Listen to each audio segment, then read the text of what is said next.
to Poise Nigeria. Okay, thank you very much.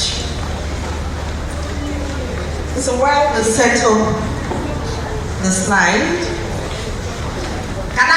good evening, ladies. Good evening, ladies. Okay, or should I say good evening, sisters? Okay. Please, can we have volunteers? We need to do little practical before we start. Can we have volunteers? Like 5 from this group and 5 from this side. Can we have 5 people? Volunteer. We need volunteers. Just 5 people. I just need 5 to come out. Or you want me to call you? Okay, so this table. Envelope with you. So this stick-on is to stick them to the paper. So you have less than 3 minutes now.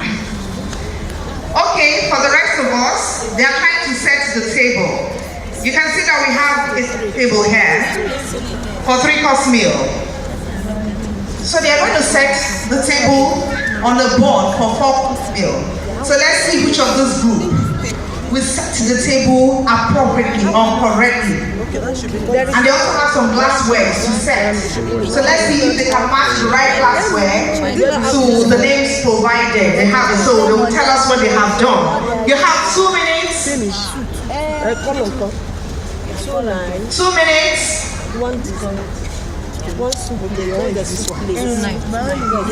Now you have less than 2 minutes. I am not sure it's correct.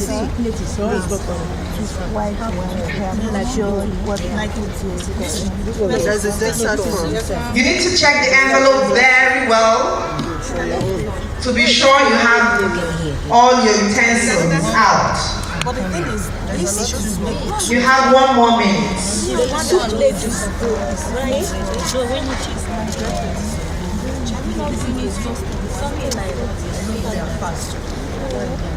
You have 1 more minute. Less than 60 seconds.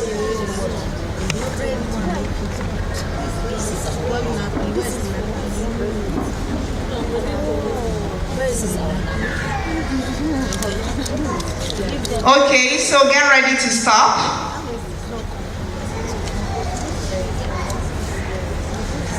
I'm saying get ready to stop. Place them, even if you're not able to see them, but I want to see them set on the table.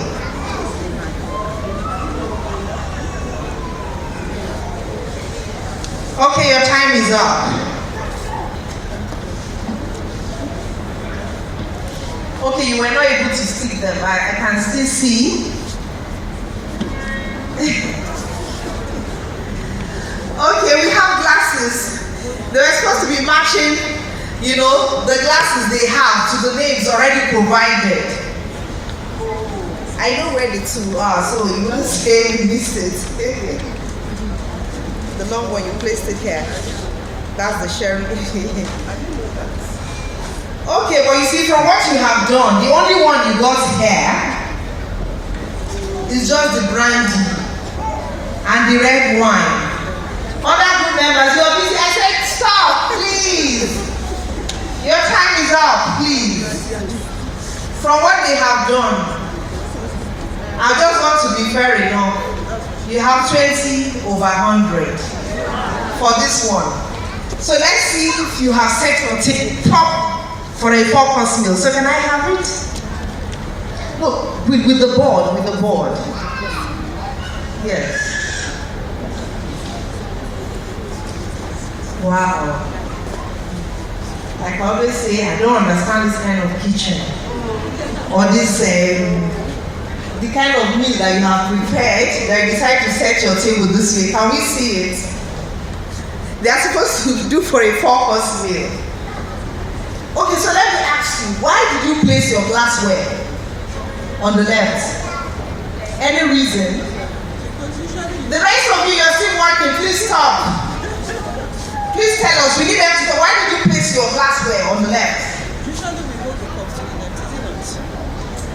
Okay, you hold the cup to the left. And that's village kitchen.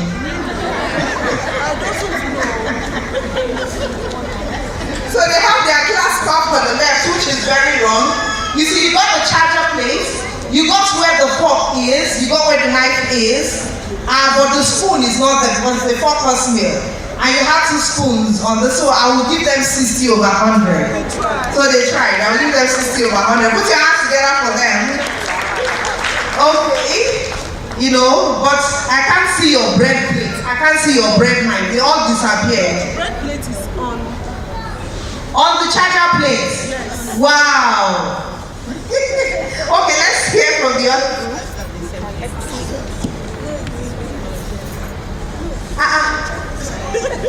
I don't understand this, so people. This is worse than. Sorry, he fell off. But this one is worse than village kitchen.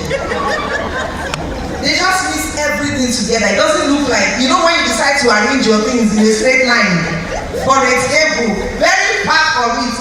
They are not even close. Same thing. It's as if we took the wrong envelope. Yes. No, the 2 M they are for you. You just mixed up the glasses and the cup area. That they are for you. The envelopes were wrong because what really happened is the 2 envelopes were having the wrong. Which people? You are the same group. There's not the first spoon yet. See, you missed the whole thing up. They didn't even get it, so I'll give you 10 over 100. Thank you. Thank you very much. Put your hands together for them.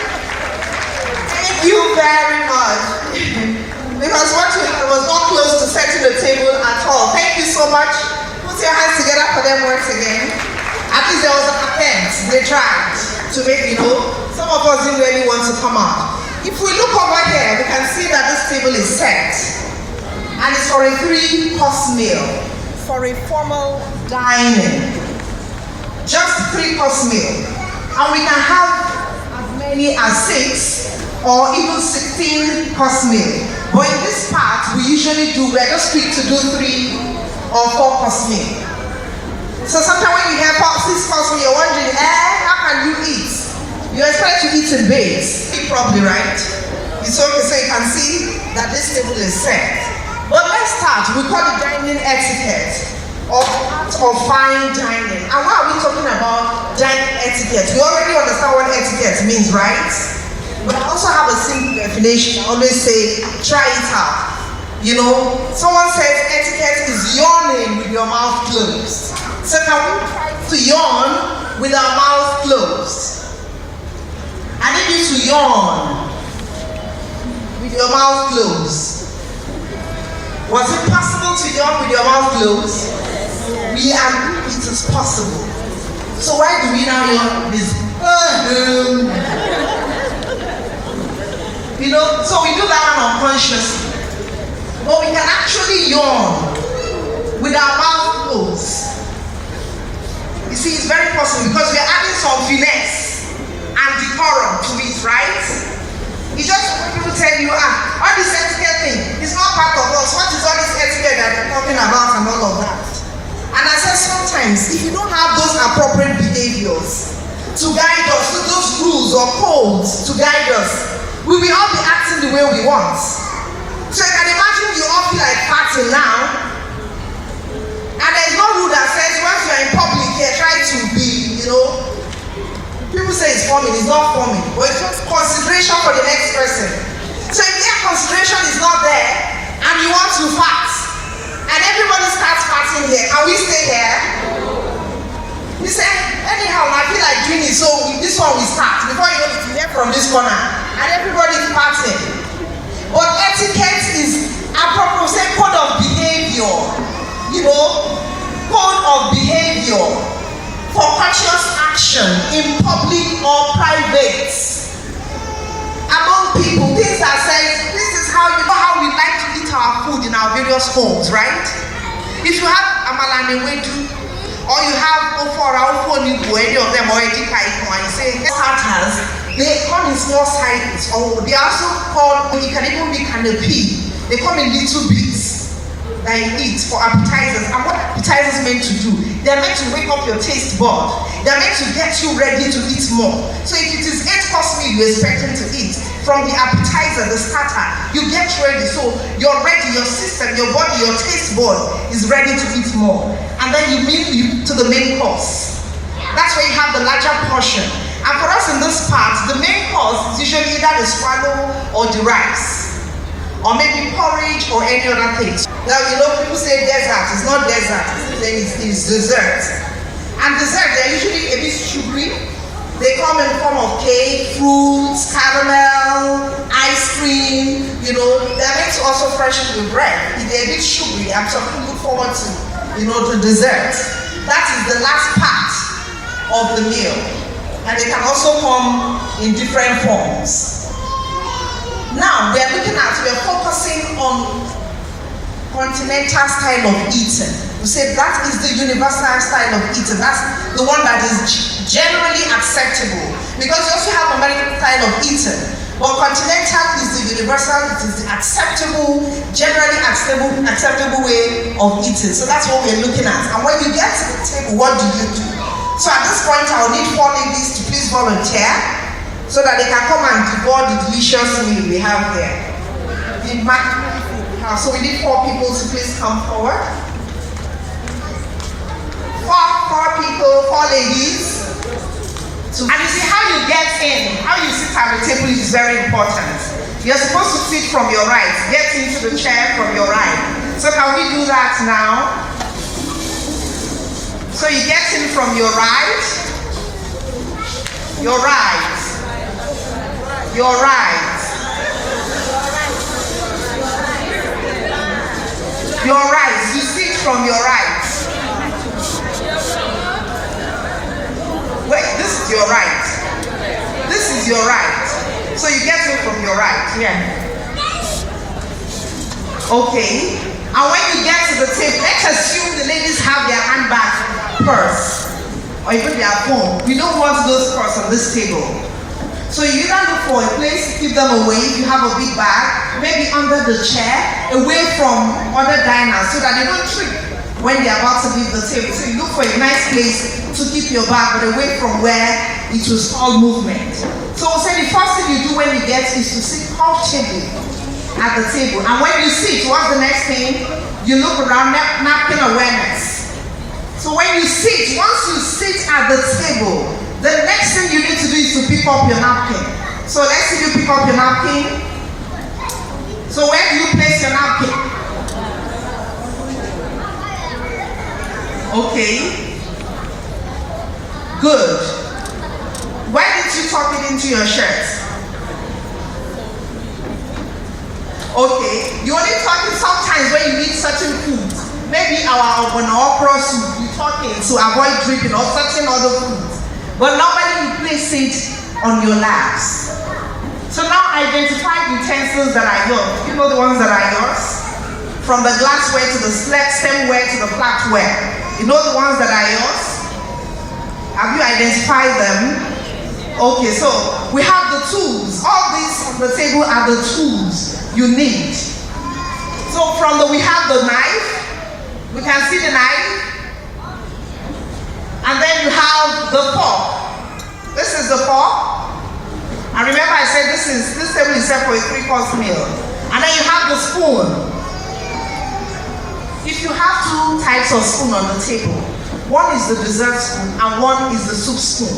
So this is the shape of the soup spoon. And you see, the spoon is on the farthest. So you're starting this food with soup. And then when you start your soup, this is the soup bowl. Can we all see the soup bowl? Okay.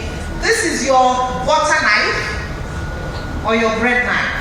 You can see the shape of the knife. And this is your side plate, your bread plate or your salad plate. Can we all see it? Beautiful. This is your dessert spoon. That's the second spoon for dessert. The last part. And this is also a dessert bowl. And dessert bowl can come in various sizes. Look at this is the dessert, bowl. And these are your glassware. Look at that. You have for water, you have for wine, you have for other drinks on the table. So you have identified all the finger bowls. I'll show you a picture of the finger bowl later. So you put all the tools. Now they have unfolded the napkin, and then we say you start from outside, inside. Now you want to eat. So they are going to start, when we say start from outside, you start with the cutlery that is farthest outside. Then you eat inwards. So let's say you take the soup. And when you take the soup, we say you scoop the soup away from you into your mouth. Away into your mouth. And you don't hold the soup spoon this way. Did you see? So you sip from the side. You scoop. You take from the side for the soup. So let's see you take the soup. Ladies. Imagine you're taking a delicious meal. So let's see you eat. And you see, some of them, you can see the way they are sitting. There's no way you're going to eat comfortably like this. So they are far from the table. And when you get to the table, we say you bring the food to yourself and not yourself to the food. Meaning you do not bend so much to the food. Rather, you sit up straight and you bring the food to yourself. So let's say take the soup again. Are you enjoying it? You should be enjoying this delicious meal. This is just the starter. You don't like the soup. Is it chicken soup or mushroom soup? Which of them? Okay. So let's look at this again. We say knives and spoons are on the right. So when you are setting your table, maybe for your tomorrow lunch, or tomorrow is Sunday, so we all have the time, we're at home. So we say your knives and your spoons are on the right. That is where, except for the dessert spoon that you see is on top. But your spoons, your knife and your spoons are on the right. Your fork and napkin, they are on the left. Fork and napkin, you put them on the left of this place that you have placed, or if you have a charger plate, or you have those flatware, the fork will say should have napkin on the left. Then your glassware, they're on the right. There was a group that said the glass should be on the left. You should be on the right for easy access. So you can easily pick it up, you drink, and you drop. And there's something I didn't mention in the last two groups. When you need to pass things on the table, you do it, clockwise. Or you can go anti-clockwise this way, anti-clockwise. So you don't stretch forth and just pick anything from the table. The person that is closer to you should, pass it to you. So you pick up, these are your glasses, all the glasses, they are on your right. That's where you keep them, on the right. So your salad plates or your bread plates, as you can see, they are on the left. But we're going to see other pictures too. Now, how we hold our fork and knife is very important. Very, very key. The way you secure it, very important. We are saying it because we don't want them to be held in a dagger position. You know when you hold fork and knife in this position? That's like you're holding a dagger. And then you're holding it in that position. You like to express yourself when you're talking. So you're talking. You are using your knife to talk. Before you know it, you are into somebody's eyes. You have turned them to weapons. So please do not hold them in that position. Now you are taking your second course. So can we see you pick up your dinner knife and your dinner fork? So you're eating our Nigerian jollof rice. So let's see you eat. How you hold your fork and knife, remember, very important. Very, very important. So let's see you hold your fork and knife.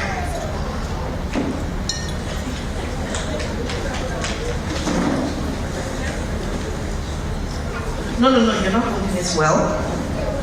See, like you open your palm, you go this way. Open the fork and knife. Did you see this finger? Can we see the picture on the board? Okay, so let's see you eat. Let's see how you convey food. Can we all see them? Can we all see the picture, how you hold your fork and knife? Very important. Please don't hold them like this or in this position. You hold them this way, you hold them down. You're still not holding it well. No, open your palm. This way. I push it this way. You see, but another thing you can practice. The more you practice, you become better at it. So if you know you're not using the fork and holding it better, practice. We always say it is to err on the side of virtue than on the side of crudity. So you learn it. And even if you don't do it always, but when you find yourself in such situation, you know that I know how to handle my fork and knife. Than you allowing anxiety to set in and you're confused and wondering, hey, how do I hold it? And you're waiting for everybody. Anyhow they hold it, I will hold it. What if the person beside you is doing it wrongly? So let's hold it. Practice. That's how to hold your fork and knife. Very, very key. We don't decide we would have all tried it. And this is how you scoop the soup away from you. You scoop the soup away from you. Now, if you need or any other thing, yam you're eating, we say how you hold that fork and knife is also very important. When you have the meats, the chicken, the beef, any of them, use the fork to hold it down. And then use the knife to cut it gently with decorum and finesse. Do not cut it like a carpenter. You know how they do when you want to saw a wood? You are using all your energy to cut that meat. And then we say in the process of cutting, and you have those difficult, but more chickens, stubborn ones. What you need to do is walk away.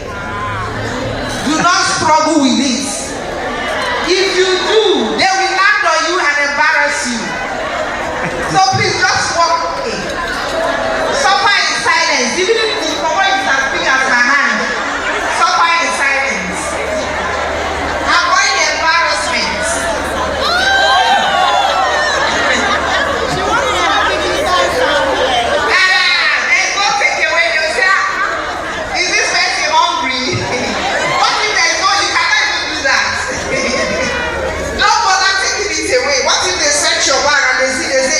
And they want this chicken that you cannot afford. So to avoid such embarrassment, suffer in silence, walk away. When you get to your house, you can use best to go and buy a whole chicken. Sit down in your sitting room, play it anyhow you want. It's your money. Okay, so this is how you convey it into your food or anything. That's how you take it into your mouth. You know, and when you eat, no elbows on the table.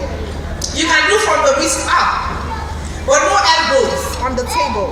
Make sure you do not rest your elbow. You do not rest your elbow on the table when you're dining. They are uncooked joints.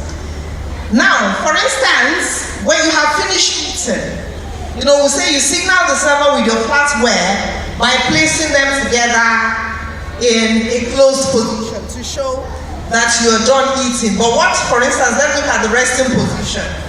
You are eating, and you need to step out to pick a call, or you want to use the ladies, or maybe you're choking. How do you place your cutlery before stepping out, especially when you're dining in certain places, so they don't take your food away? We say you place it in this resting position. The position says, I'm still eating, I'm available, I'm coming back to finish my food. That's the resting position. And then when you're done completely, you do what we call close your plate. Did you see the way we placed it? That is the finished position. I am done eating. And it's very important that you place it in this position when you're done eating. I would say, what if you wish to, you know, you need to get up from your seat when you step out to pick the call. When you drop your napkin, you take your napkin, you drop it on your chair. Not on the table because you're coming back. So when you come back, you continue, and when you're done, you put it back on the table. That's where you put the napkin, and you don't refold it to show that you're done eating. Okay, this is the bowl. This is the finger bowls. You can see different shapes. You know, finger bowls. The finger bowls, they are optional. Sometimes you don't see them on the table. But what if you serve those finger foods or hors d'oeuvres? It's just for you to dab your finger when you pick some of those foods. That's what the finger bowl. But sometimes you don't get to see them on the table. Now this is what we are supposed to set. The two groups that came out, you were all supposed to do a 4-course meal. But none of the group got anything close to this. Did you see? We can also count. You can see it from the spoon, meaning you're starting with the soup. That's for the starter. So you can count 1, 2, 3, and then the dessert, 4. So you have 4, that's for 4-course meal. So when you see a table set this way, you know you are taking a 4-course meal. You can see your glass cup and the other one for wine. See where a napkin is. See the bread plate and bread knife. That's the charger plate. So you see your fork on the left. Now let's look at this. How many course meal do you have on the board? Some people said 6. Do we all agree? It's actually a 6-course meal. So we can count. I'm sure you're wondering what the fork is doing there. It's called a cocktail fork for those hors d'oeuvres or some finger foods. So we can count from the fork. You see 1, 2, 3, 4, 5, 6. So you have a 6-course meal. The table is set for a 6-course meal. So when you see a table like this, you know that, oh, this is a 6-course meal. So after the soup spoon, you can see the soup spoon. After the soup spoon, what you have there is the fish knife. You can see the shape of the fish knife. It is bent. And then you have the fish fork. On this side, you have the fish fork. On the side, then you have the dinner knife, and then you have dinner fork. I hope you can see the same thing there. That's the fish knife, the dinner fork, and then you have the salad knife and the salad fork. And remember, we say you eat from outside, inside. So from the last, you move inwards. And then you have look at the glasses. You have the salt and pepper shake, the bread plates, the bread knife, the dessert spoon. Now look at the glasses. You have for water. Beside the water, which is the big one, is the champagne flutes. After the champagne flutes is the white wine glass. You have the red wine glass, and then you have the small one called the sherry glass. So each glass has its own food. Unlike in this part, we are taking juice, zobo, kunu, we pour all of them in the same glass. So you drink water, you keep it, you pour the drink. You drink, you drop, you pour it again. You are supposed to have different glasses. So we have do's and don'ts to say use your napkin for every bite. Use your napkin as you eat meaning for every 2 or 3 bites. Please don't use the napkin. Well, sometimes you don't use for your mouth and so you don't also use it for your nose. So you usually have serviette provided. So for every 2 or 3 bites while you are eating, sometimes you can have the food. You know, the crumbs drop on your lips, and ladies, whether we use gloss or lipstick, they can just drop there. And you're supposed to be gisting with someone, and it's hanging there, they're looking at it, they can't tell you. So you dab, you know, after 2 or 3 bites, you dab while you're eating. Very, very important. So I say use your water or wine glass on the right side, we talked about that. Return your glass to the same position. This is your glass. She's sitting here. This is for her. If you pick it up, because she's not the only person on this table, once you pick it up, make sure you return it to the same position. Because if you don't and you just drop it anyhow, someone else can pick, you know, and drink from it thinking it's their own glass. That's why you need to return it to the same position. So say cut 1 bite size of food as you eat. You don't have to, you have that porridge or whatever and you break everything into pieces. Cut the size you need and you eat. Okay, I think I also didn't mention how you eat your bread. I think I mentioned that when you're taking your bread with the soup, the first course, You do not sandwich that bread and eat it like agege bread. They are little French bread, so you cut it in bits, you break it, you butter it, not in the air, place it on. That's why you have this plate. Your butter is there, so you have your knife. So take the butter, you break the bread with your fingers, and you butter it and you throw it in your mouth. You make sure you swallow the bread in your mouth before you take the soup. So the soup is not when you have the bread, you put the soup to push everything down, no. So you swallow the bread first and you take your soup. Very, very key. Don't sandwich that bread when you are eating. I will say walk from outside inside, we mention that part. And you swallow your food. Swallow your food before you take a sip of your beverage. Not with that whatever in your mouth. Swallow before you take a sip of beverage. Everything is out of your mouth you take. And we also make sure that when you're doing tea etiquette, you know, you don't, when you're eating the bread, you're not using it to push that. You take bread and you cut, or you dip your bread inside the tea and you take it. That is very push way of doing it. Place your napkin on the plate when you're finished, on the left of your table when you're done eating. Now we have some don'ts. Don't talk while chewing your food. It's a no, no, no. Don't put that food in your mouth and then, you know, very, very irritating. Don't chew. You can talk, but not with food in your mouth. You're allowed to talk, but not with food in your mouth. And don't refold your napkin. I think I've mentioned that when you're leaving the table. Do not blow your food. On the food. Not acceptable on the table. Allow it to cool off. And you don't have to whether your mouth or your hand. Not acceptable on the table. Don't make any offensive noise. Because you're eating. I say the food is delicious, so anyhow you're talking, you know, smacking your lips, very annoying. Don't make any offensive noises. Don't even bump, don't slop your drink. You're at the table eating with people and you gargle a cup of water and they think you are swallowing stone. With all the noise, you know, not acceptable. And don't mention, do not use your utensils in a dagger position. And like I mentioned earlier, take at the table, you really do not let those glasses, you know, your phones on the table. And then lastly, we said we have basically two types of wine. And the red wine that should go with red meat, and the white wine that should go with white meat. And finally, ladies, 3 things you need to know while dining: comfort, common sense, and courtesy. Thank you very much. Thank you. Did you enjoy the meal? It was delicious. So the dessert was ice cream. So you can take that one and go. Thank you so much. Put your hands together for them. Thank you.